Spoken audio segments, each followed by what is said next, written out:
Hello and welcome to my brand new channel dedicated to anything and everything related to the great outdoors. If you are into hiking, backpacking, kayaking, mountain biking, really anything related to the outdoors, you're in the right spot. More importantly, I'm very excited to finally announce publicly to friends and family that I'm going to be through hiking the Appalachian Trail in 2021.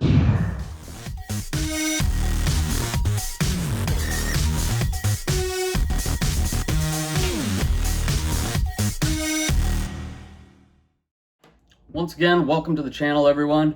I really want to take this video really just to introduce myself and then talk a little bit about what I plan to do as far as videos and my intentions for 2021. So I'm originally from Loveland, Colorado. I grew up there until I was 15 years old, and my family moved to the Netherlands, where I went to an international school, graduated, and then came back to the United States, and I joined the United States Air Force. So my first duty assignment was in Germany, and that's where I met my wife, Jessica, who was also in the Air Force, and she also recently retired. So we kind of went all over the world, really, as far as our duty assignments. We went to North Carolina, Arizona, the United Kingdom, Tennessee, and my last duty assignment, which is where I am right now, here in Spokane, Washington. We have 2 dogs, and I recently retired on 1 January of this year, so only a couple weeks freshly retired, and figured that this is now the best time really for me to attempt something like a through hike of the Appalachian Trail as I transition and figure out what I want to do next. So a little bit about the hike and why I have this channel. Like I said, I'm going to be talking about and sharing really videos, anything related to the great outdoors. But the first initial videos that I'm going to be putting out there are going to be solely focused on the Appalachian Trail. And more importantly, I'm going to be talking about the organization that I spent the last 12 years working with and sharing with all of you a total of 16 fallen heroes who paid the ultimate sacrifice for our nation. So I spent the last 12 years of my career as a special agent assigned to the Office of Special Investigations in the United States Air Force. This is probably an agency that you haven't heard of or you're mostly unfamiliar with, simply because the agency doesn't have the name recognition that many of our sister federal agencies have. So that's one of the reasons why I'm putting this information out there, just to make the general public aware that this organization exists, what they do, and more importantly, to recognize and remember the fallen heroes assigned to OSI that have paid the ultimate sacrifice in the line of duty. So I'm not going to get into the specifics and details and the ins and outs of the organization. I'll put a link to the website for OSI in the description so you can research that if you so choose. But I will hit on a few things. Essentially, it's an agency assigned to the Air Force to protect its people, its assets, and like I said, it's a federal law enforcement agency, but they also have the counterintelligence mission, and really they're there to fact find, conduct criminal investigations, and really protect the Air Force, the DoD, and national security. A total of 16 individuals gave their lives supporting the OSI mission and protecting our nation. So like I said, it's my intention. I want to put out one video for each of these individuals, share their stories, and really hopefully reach a wider audience. And I'm going to be putting charity information in each of the videos. I'm hoping that we'll reach the masses and increase donations to help support various causes, one being the families left behind for these individuals. So now what I'm going to talk about, I'll just talk a little bit about the Appalachian Trail and what it means to through hike. So I apologize for those of you who are watching who are fellow through hikers or just hikers of the Appalachian Trail. What I'm going to be talking about is probably things that you already know. This is probably more geared towards friends and family that don't understand what I'm doing or just want more information about the Appalachian Trail.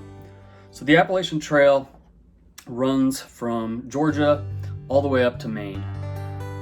The mileage each year changes and the route changes each year depending on things that are going on where they need to reroute. But for 2021, the total mileage from Georgia to Maine is 2,193 miles. The starting point for people that are going northbound on the trail is at Springer Mountain in Georgia, and the terminus, northern terminus, is at Mount Katahdin in Maine. It travels through 14 eastern states, and they say it takes roughly 5 million steps to complete the entire trail. In other words, 5 million steps is equivalent to hiking Mount Everest a total of 16 times throughout the entire journey through the Appalachian Trail. And that's with elevation change as well. So what is a through hike? So a through hike is any of the national scenic trails where a hiker begins and ends and completes the trail in one calendar year. So there's a few different types of through hikes. One of which I am doing is called a NOBO, in other words northbound, starting in Georgia and ending in Maine. Individuals also do SOBO, so that's southbound, they start in Maine and then they hike to the southern terminus in Georgia. There's also a type called a flip-flop, where individuals start in the middle or start somewhere on the trail, hike either direction, and then go back to that location and then finish the trail in the opposite direction. Like I said, I'm going to be doing the northbound hike. I am starting in February intentionally because I want to avoid the bubble. So the bubble is considered hikers that start from mid-March to mid-April. That's when the majority of hikers start.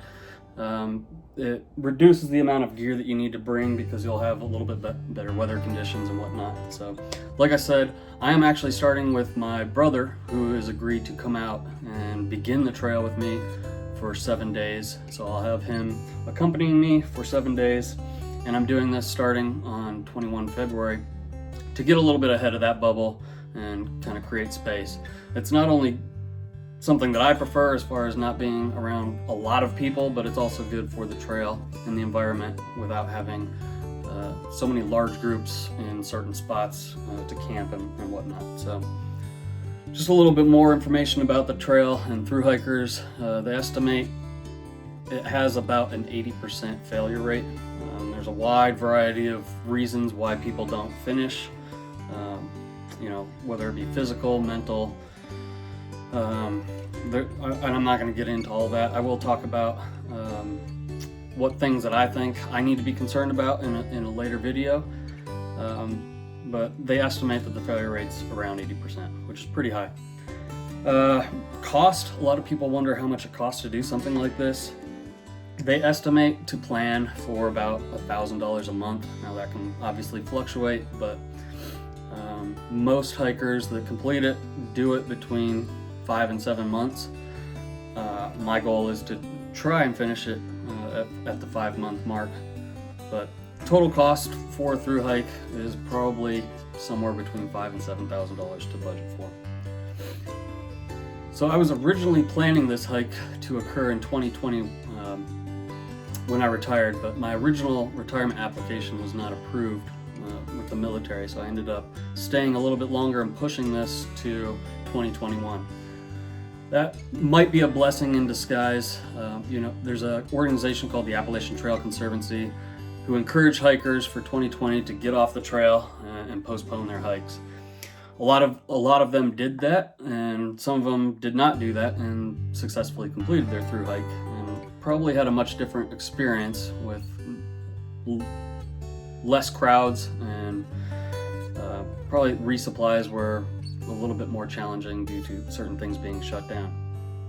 Now, the Appalachian Trail Conservancy has continued to not recognize through hikers, and they're continuing to ask hikers not to hike in 2021. I can tell you that is not happening with the hiker community. The projections so far online show that this will be one of the busiest years as far as through hiker attempts. So It's unfortunate that the ATC is not recognizing thru hikers this year.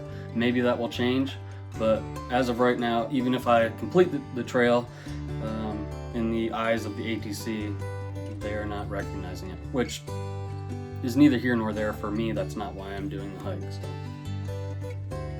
So some common questions that I get, is, what kind of people are out there, and how will you resupply, and what are you going to be eating, and things like that.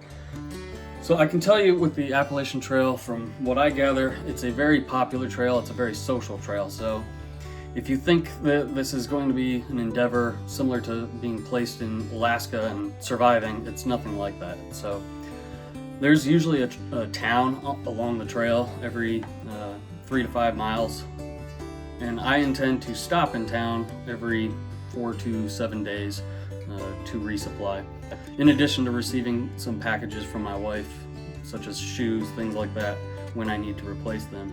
So I'll probably do that 4 or 5 times. They say the average hiker goes through around 4 to 5 pairs of shoes, replacing them every 500 miles or so. But like I said, it's a very popular, a social trail, and that's part of the experience. That's not to say that there are no isolated or desolate areas, because there certainly are. There will be times where I'll be hiking for maybe a day or more where I won't see anyone. As far as the hardest parts, the entire thing's obviously going to be hard, walking that far. I fully anticipate that, this is going to be much more of a mental challenge than it will be a physical challenge. So really that's the AT in the nutshell. I'll be heading out here in a couple weeks to drive out that way. You might be wondering, with my logo and kind of intro of this video, why I have a van, and why is the channel called Hermit Ventures. So my wife and I recently this year purchased a Winnebago Revel, and I've really been all over the country. That's what this channel's gonna feature a lot of once I'm done with this hike, is just traveling around showing some of our trips. But in the meantime, like I said, I'm focused on the hike. I'm going to be doing the vlogging videos focused on those fallen agents, and putting all the information out there as far as how people can donate and support a good cause. I will be putting out a gear video next, so be looking for that. I'm just waiting on 1 or 2 last pieces before my kit is complete. So that will be forthcoming for anyone who is interested in what I'll be taking with me for this journey. I might also put a video out just of me traveling out to Georgia, so that'll be forthcoming as well, so be looking for that. If you're a fellow thru hiker that's starting around the same time I am, please feel free to shoot me a note. I'd like to get to know as many of you as I can before getting out there. So. All right, I'm out here on my second shakedown hike out here in the Pacific Northwest. Had a nice snowy start on an 8-mile loop. Ran into a moose about a mile ago, so that was cool. And figured I'd take a few minutes to just kind of explain why I'm doing the Appalachian Trail. So back in, I think it was 2013, when I was stationed in the UK, I read the infamous Walk in the Woods by Bill Bryce. And really, I was just immediately hooked, and I knew I wanted to do it. So then I started reading any and all books related to the trail that I could. I knew I was retiring in roughly 4 or 5 years from the Air Force, so just started mentally preparing and gathering gear, and that's kind of where I'm at. So if no, you haven't read a book called Appalachian Trails, I think that's a really good book to help any hiker prepare. It's more geared towards mental preparation than physical preparation. And I think that kind of leads me to my first point of why I feel like I want to do this thru hike.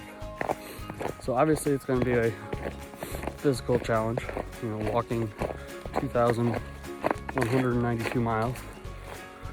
But I think it's going to be much more of a mental challenge.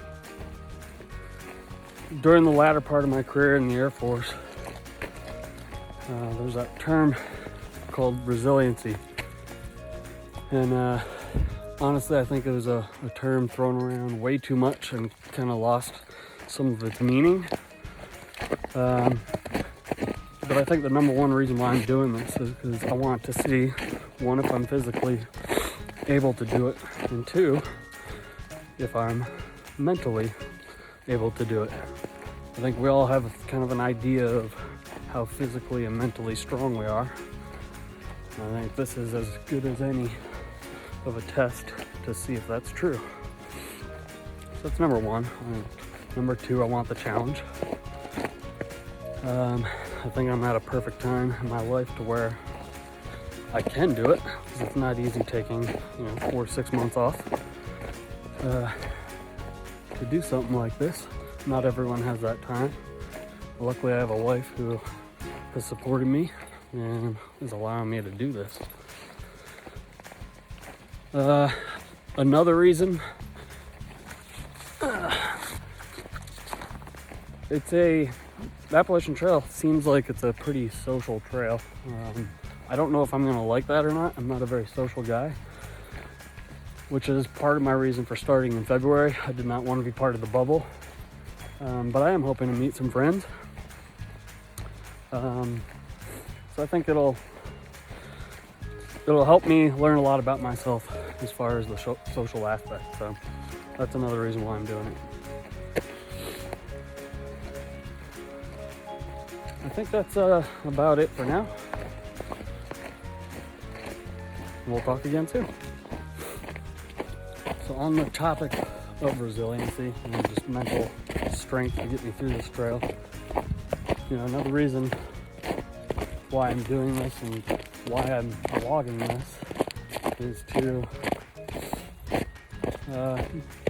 just kind of get the word out there about OSI and who we are as an organization. And more importantly, recognize the 16 that we have who have paid the ultimate sacrifice, and hopefully get the word out there for some charities, get donations, and remember all of our fallen. When I'm out there and I feel like I want to quit, or it's a bad day, or I'm just not feeling it, my plan is to think about those 16 and keep things in perspective. I'm here. I deployed to the same location that many of these heroes lost their lives and paid the ultimate sacrifice for. So I'm going to think about that when I'm on the trail. And hopefully that'll keep me going, keep things in perspective. So I wanted to just talk about some of the things that I'm concerned about, that I'm keeping in the back of my head, about what could prevent me from successfully completing this through hike. I think it's important to be honest with myself and keep these things that I think are going to be the biggest concerns at the forefront of my mind, so I'm always thinking about it. First thing being my feet. I have some issues with my feet, and I think I've purchased all the right gear, and I'm not having any issues, on my shakedowns or anything. But I did a 40-mile hike in Glacier National Park. My feet were destroyed after that hike, so I made some changes. It's very hard for me to keep my feet dry, so I'm bringing extra socks and whatnot, and I'll just do what I can. But that's one of the big concerns I have, is my feet. Second thing is just being complacent. 5 million steps is what they say, it takes to complete the AT. So I'm hoping I don't get complacent on, whether it be a river crossing or just hiking up rocks or or whatnot. So I have a tendency to be a bit careless. I've taken a fall or two in my day, so I'm just concerned that, you know, I'll get distracted or I'll kind of zone out and not be totally focused on each of those 5 million steps. So the third thing, I do not sleep good. I don't sleep well in my tent. I think a lot of it has to do with me being a stomach sleeper, needing the right pillow, things like that. So I'm hoping once I get out there and I start putting miles under my belt that I'll just be too tired and that won't be an issue. But I fully suspect the first day or 2 or 3, I'm just gonna be like I have been in my shakedowns and whatnot of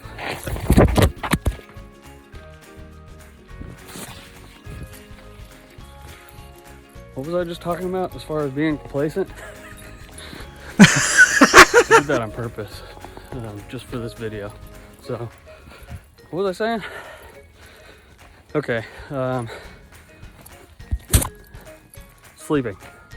So I'm hoping I'll be tired and I'll go to sleep. Man, that could have happened more perfect if I tried.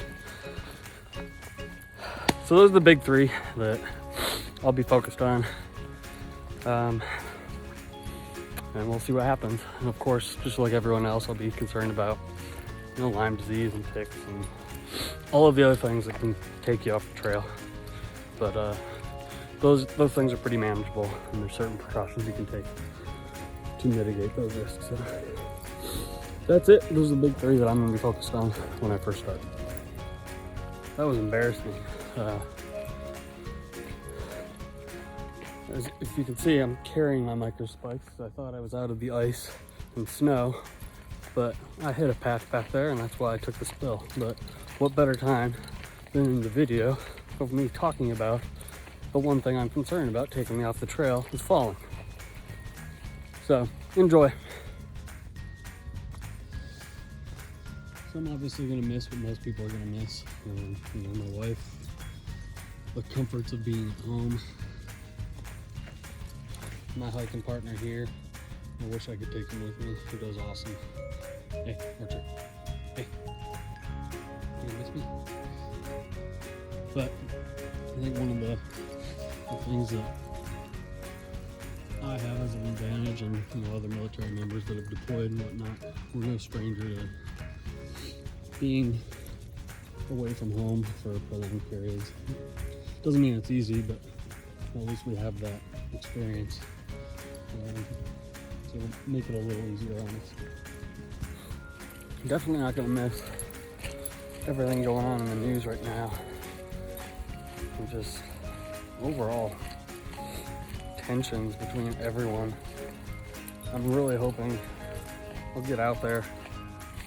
Won't hear about half the stuff, you know, that we hear about daily in politics and just everything in our country right now. And I'm hoping once I get off trail, everything will be great. And 2021 will be a fresh new start. And we can put everything that happened in 2020 behind us and move forward as a country. That's the hope anyway. I'm sure we'll still hear a lot of what's going on the trail, but it'll probably be a lot easier to avoid it than it is while at home. So just another thing I'm not gonna miss. All right guys, I wanted to readdress something I mentioned in earlier at the house when I mentioned that I thought resiliency kind of lost a lot of its meaning. I don't think I fully elaborated what I meant by that, so just wanted to take a few minutes to explain what I meant, because I definitely didn't mean that resiliency and being resilient is a bad thing. What I was getting at is I just think that it's a term, at least in the military, it's being thrown around way too much. It's kind of just turned into this buzzword where everything is now related to being resilient. And that's kind of what I was getting at.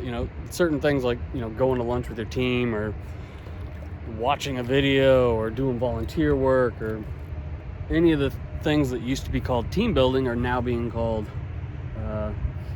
resiliency events. And I think that that's led to it losing what the true meaning is in being resilient. What's resiliency to me? Well, it's being physically, emotionally, mentally, spiritually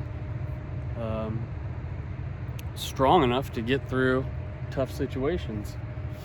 Why do I think all of this is important for what I'm about to do? Well, it's not going to be an easy feat walking 2,193 miles. There is going to be a lot of things and challenges coming my way. And I'm going to be interested to see, if I'm resilient enough to meet the demands of the trail. And to me, all those things that I just talked about that used to be called team building events, I don't think that they're very effective in making someone more resilient. Sure, they might have a little bit of an effect, talking to someone that's been through tough times, tough situations.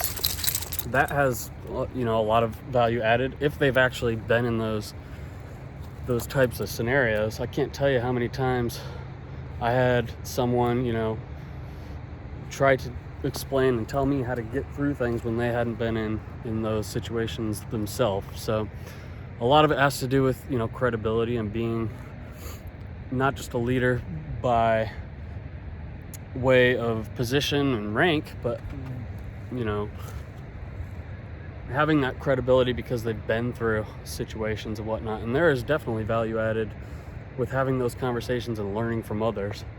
But I still don't think it's as much of a benefit as it would be in actually putting yourself in tough and difficult situations. And again, this is just my opinion, but I think we, not just the military, but society in a whole, has gotten away from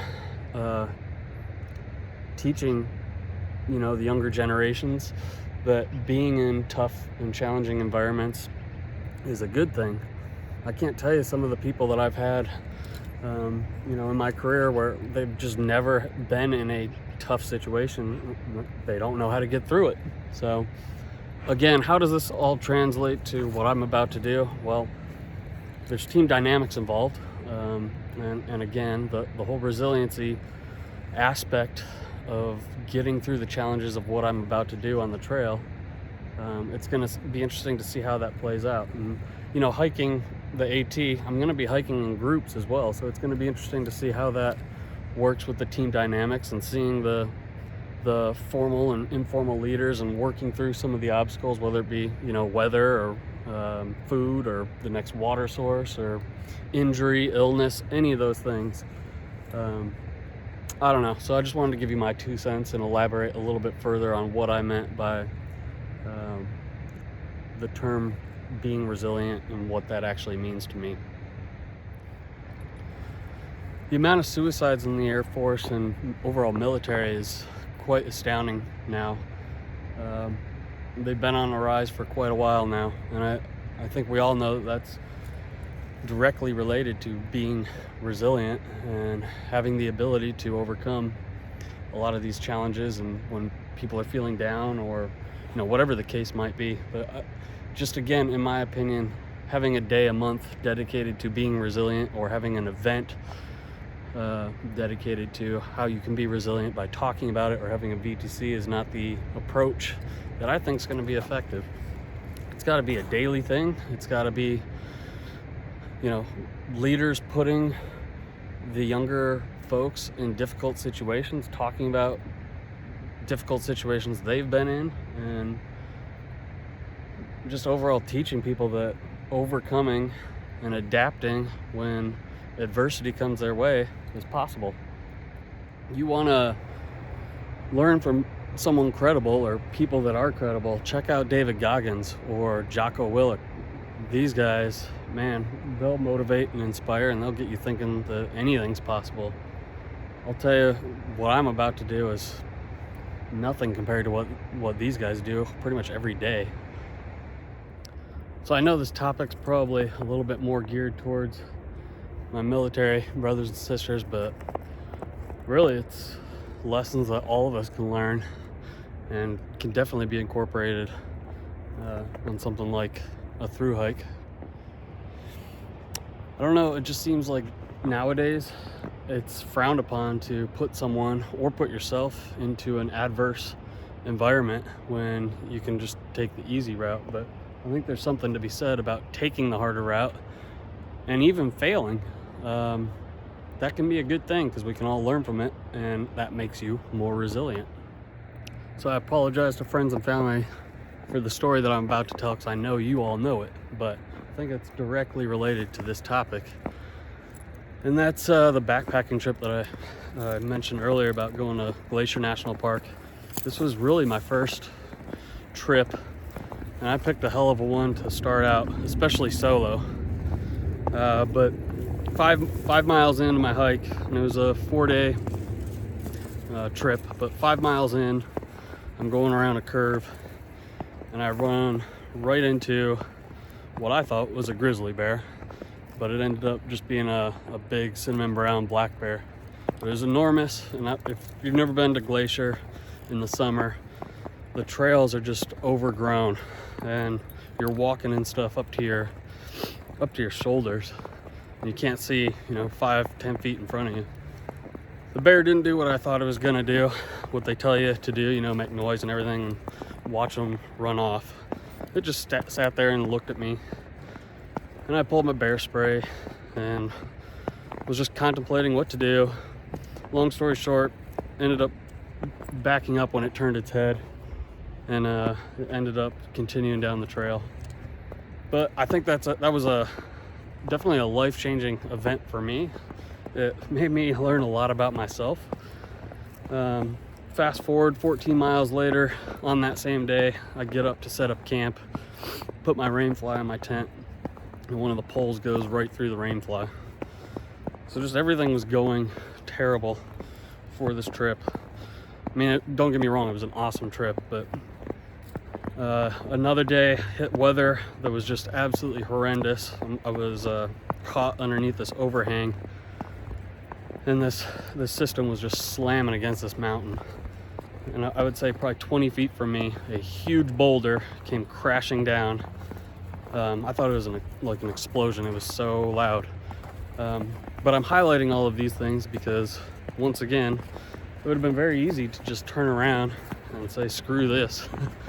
And I fully anticipate, things like this are going to happen on the AT.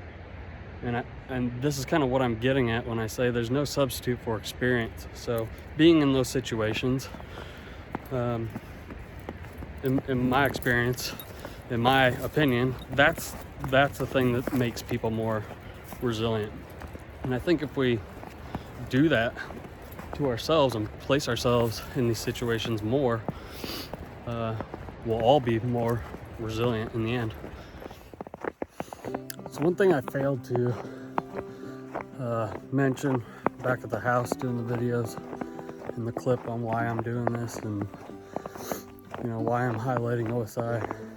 Big part of it is just due to 2020 and everything that's happened, and just overall how law enforcement across the nation is really getting a really bad rap.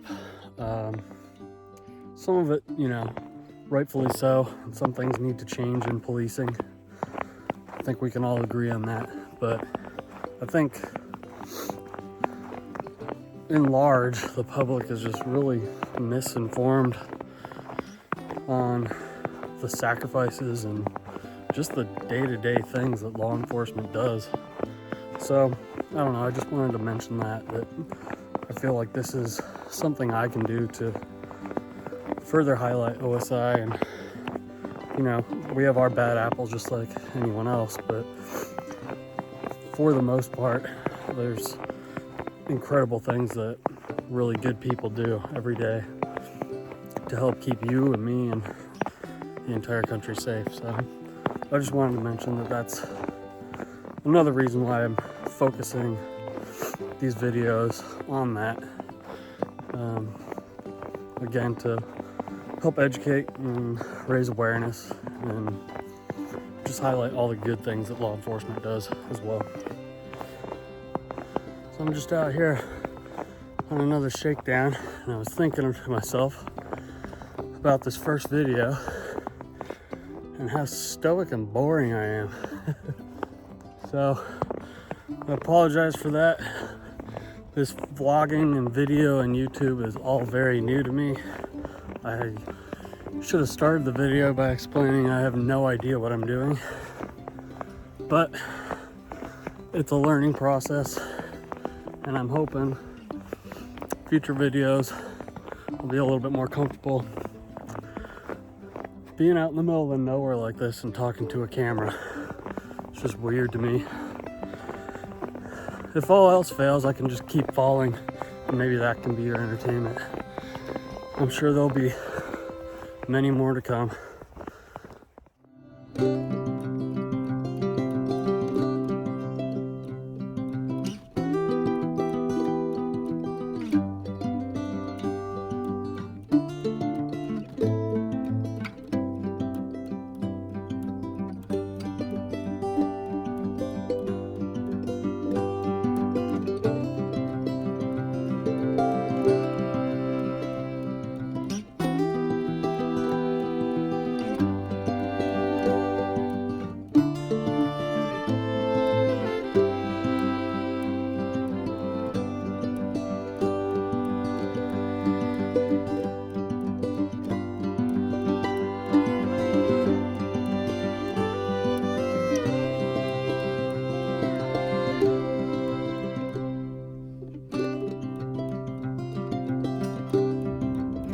Alright guys, that's going to do it for this video. Thanks again for joining me.